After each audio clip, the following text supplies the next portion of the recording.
Thank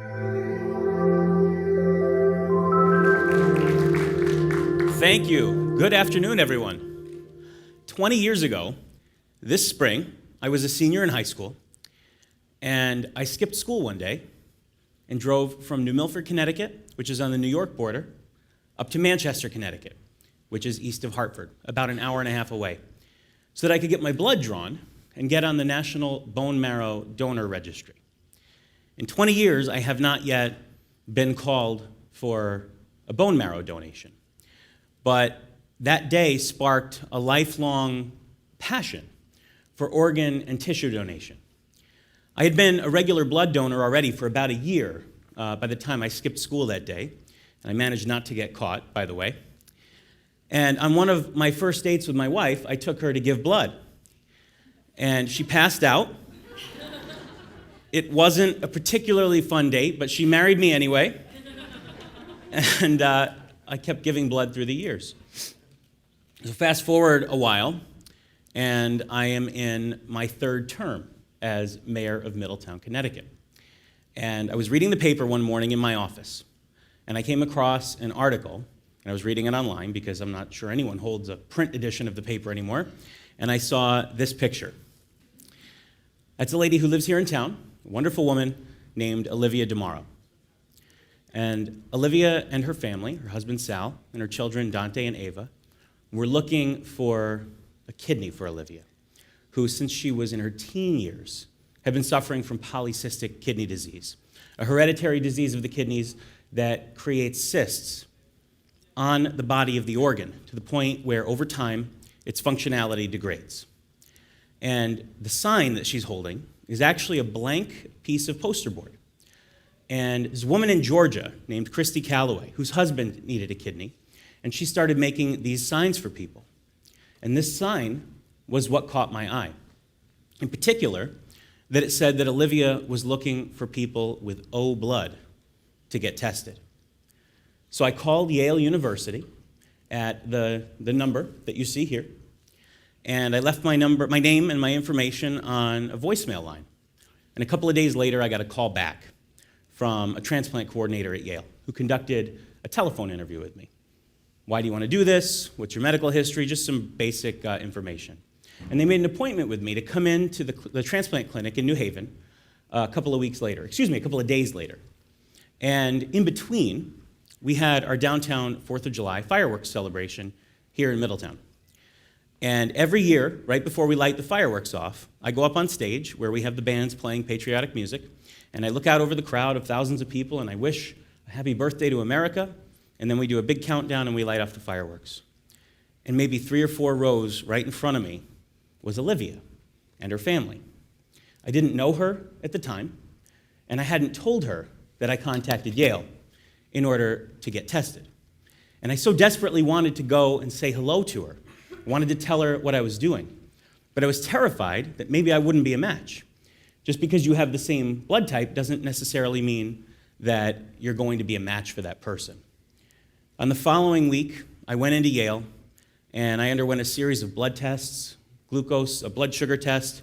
They put me through a CAT scan. I was evaluated by a transplant psychiatrist. I had a meeting with a transplant social worker. I had a meeting with transplant coordinators, with a series of nurses and nephrologists. And they did a whole series of tests. And then a little while went by, and they called me again, and they said, come back for more testing. So I came back for some more testing, and they took more blood. And you go through a number of physical tests and interviews. And based on the first round of tests, they had me sit down with 2 transplant nephrologists, and they went through my entire medical history with me.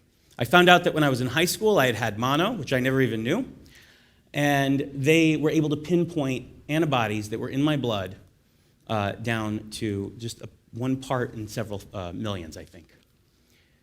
And then, at the end of this process, they bring together this entire team of transplant professionals. And I met the person who would be my surgeon, Dr. Sanjay Kulkarni. At this point, I still didn't even know whether or not I was a match. And when they decide whether to take you as a donor or not, they don't allow the surgeon who's going to work on you to be part of the team that ultimately decides because they consider it a conflict of interest. So they removed that surgeon, and the rest of the team, the social workers, the nephrologists, the nurses, the psychiatrists, they all come together in a room and they evaluate you, and then they vote. And being a mayor, I've been voted on many times, so that was a familiar process for me. And luckily, I won that election too, because it turns out my blood was a match for Olivia's, and my kidney was a match for Olivia's. And so they called me one afternoon, and they said, "You're a match. We have to tell Olivia, and then we'll get a surgery date set." So the transplant center called Olivia. They arranged for her to come into my office and meet my wife and I. And so we brought her in, and she got there, and she had a bouquet of flowers. And she said to me, when I told her, she looked kind of puzzled, and I said, "I'm your donor, and we're going to do the surgery whenever you're ready." And she said, "Oh, I have flowers for you. I thought, for whatever reason, I thought you would be a woman." She had no idea. And we scheduled the surgery for 3 weeks later. And what happened at that point was particularly interesting for me. Olivia let her family and friends know over Facebook that she'd had a donor, that I was going to be donating my kidney to her. And we scheduled the surgery for the end of August. And I started getting bombarded by news stations that wanted to do an interview. And I said no to all of them. And then the really interesting part was how many people came to me with misconceptions about the transplant process.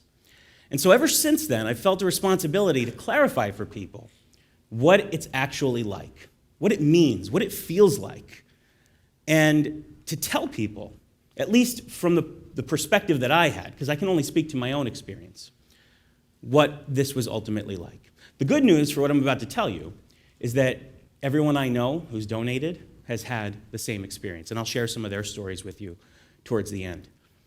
One of my favorite shows in the world is Curb Your Enthusiasm, with the genius American philosopher Larry David. And Larry has a season 5 of that show, when he's debating whether or not to give his kidney to the comedian Richard Lewis, who is very sick and needs a kidney.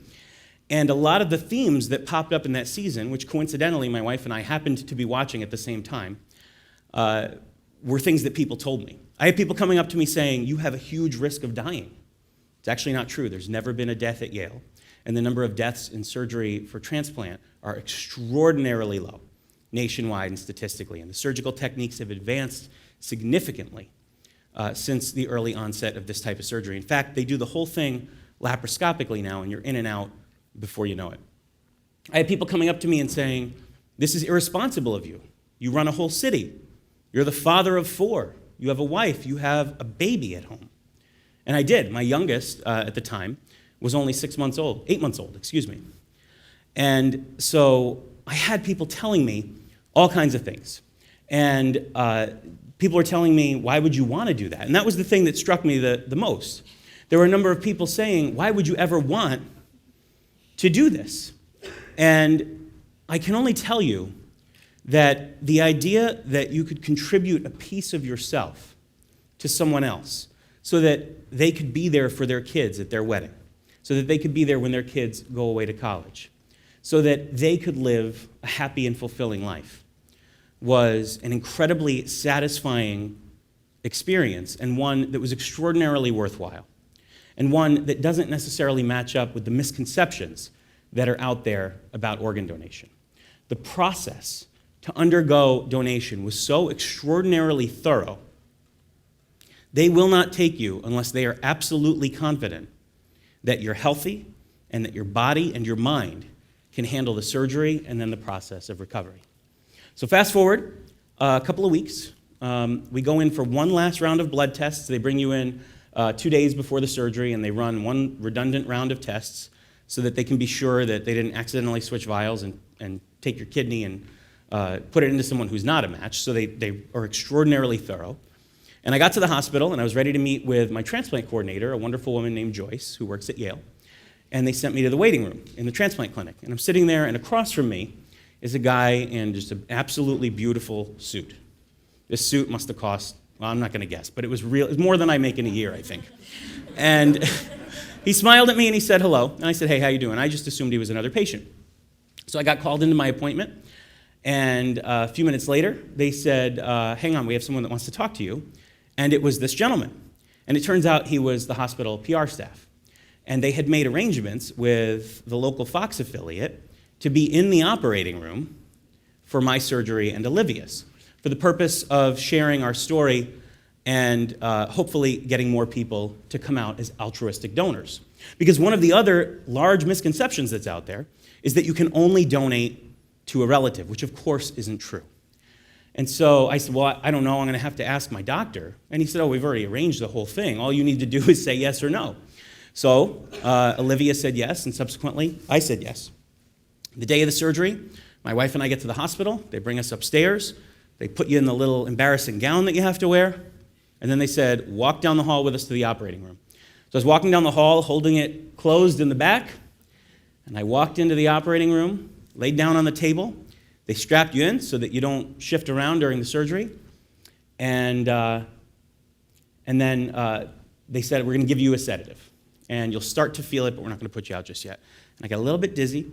And I said, oh, I can feel that. And they said, there's more where that's coming from. And I was laying up and looking at them. And the last thing I remember saying is, I hope you're all Democrats. and that's it. Then I woke up in the recovery room, and I could hear my infant, my baby girl, Lily, and she was in there with my wife, and then they wheeled me to my room. And while I was in surgery, this is a still of one of the videos shot by the local Fox affiliate. That's Dr. Sanjay Kulkarni of Yale University, who is one of the premier transplant surgeons in the entire world, and that's me on the table. And one of the things they do when they're doing the surgery, which is entirely laparoscopic, is they puff you up with gas. And that's what gives them the room that they need to maneuver in removing the organ. Once the organ's out, they bring it to the next operating room over, and they transplant it into the recipient. So I was told that I was going to, not by the doctors, they told me I was going to be a little sore, but the public, people that I met around, they said, you're going to be extraordinarily sore, you're going to be in so much pain, it's going to be worse for you than it's going to be for the recipient. And I don't think any of it was true. I was up walking around that day. I was a little sore, but I was up walking around the day of the surgery. And here's a picture of me moments before we're about to leave the hospital, less than 48 hours later. That's just before noon, 2 days after the surgery. Not even a full 48 since I had come out of anesthesia. A few minutes after this, we left the hospital and drove home. And I spent the next week watching reruns of Curb Your Enthusiasm and The Joy of Painting with Bob Ross and falling asleep on my couch. Because the one thing I was told that ended up being really true was that I would be very tired. And so I would lay down on my recliner and I would zonk out, which isn't that out of the ordinary for me anyway. A lot of people think that your lifestyle has to change drastically, that you have to change your diet, that you have to change your habits, that you can't function the way you used to function. And that's just not true. I live the same life today that I lived before. The advice the doctors give you is the same that they gave me before. Drink lots of water, eat good food, exercise. The one thing that I thought was funny, and I don't think it was the doctors that told me this, but somebody said, we don't generally want you taking significant physical risks like skydiving or rappelling off buildings, because if you do and you have an accident, you only have one kidney. And I remember thinking, if I go skydiving and I have an accident, I've got bigger problems than just having one kidney. So it really didn't change my life very much at all. But there are all kinds of incredible stories and all kinds of people that I've met through this whole process. This is a woman named Sally. She lives about a half an hour from here. She became friends with a woman who was the mother of someone who was on her son's hockey team. That woman needed a kidney. Sally donated. And now she runs a nonprofit designed to raise awareness about organ donation. This is a woman named Hillary. She lives in New Haven. Her husband was ill and needed a kidney. An altruistic donor came forward, someone who didn't know any of them, and offered up her kidney and was able to trigger a paired exchange in which the kidney from one person goes to another, and then another person who matches goes to another. So 4 recipients got kidneys. Hillary didn't match her husband, but her husband got a kidney, and she gave her kidney to somebody else. 4 people got kidneys, 4 donors gave. Everyone was super healthy. It was one of the largest paired matches that Yale ever did, just a couple of years ago. This is Jen and Matt. They live also about a half hour from here in a different direction. Matt was sick with liver disease. and Jen donated a portion of her kidney to her husband, and today they're both doing very well. This is Elizabeth and Maria. Olivia and I flew last year to film a segment for Good Morning America, honoring Christy Calloway, the woman who put together the sign that caught my eye to begin with. And we met Elizabeth and Maria in Georgia while we were filming this segment to honor Christy. They connected because of Christy's work as well. And Elizabeth has polycystic kidney disease. Maria donated to her, and today they're extraordinarily close. So if you would like to donate, and I strongly urge you to consider it, you can contact the Yale Transplantation Center. You can contact Hartford Hospital. Those are the two major transplantation centers in Connecticut. And of course, April is Donate Life Month. So if you're watching this live streaming, or if you go home and you don't live in Connecticut and you want to do it somewhere else, go to donatelife.net. And as part of Donate Life Month, you can connect with a transplantation center yourself. Today, Olivia and I are both doing extraordinarily well. We're both very healthy. And this photo was taken 2 weeks after our surgery. We were both still recovering, but feeling good enough that we were out at a walk to raise awareness and money for breast cancer research. So we walked together around the track of our local high school many times, and she is doing extraordinarily well. I get to see her around town all the time, and she is a wonderful woman who will go on to do many extraordinary things, as will her family. And if I can impress upon you one thing as a result of this talk today, it's that, as with most things in life, what appears to be the truth and what conventional wisdom tells us is the truth is very often wrong. And the truth is different.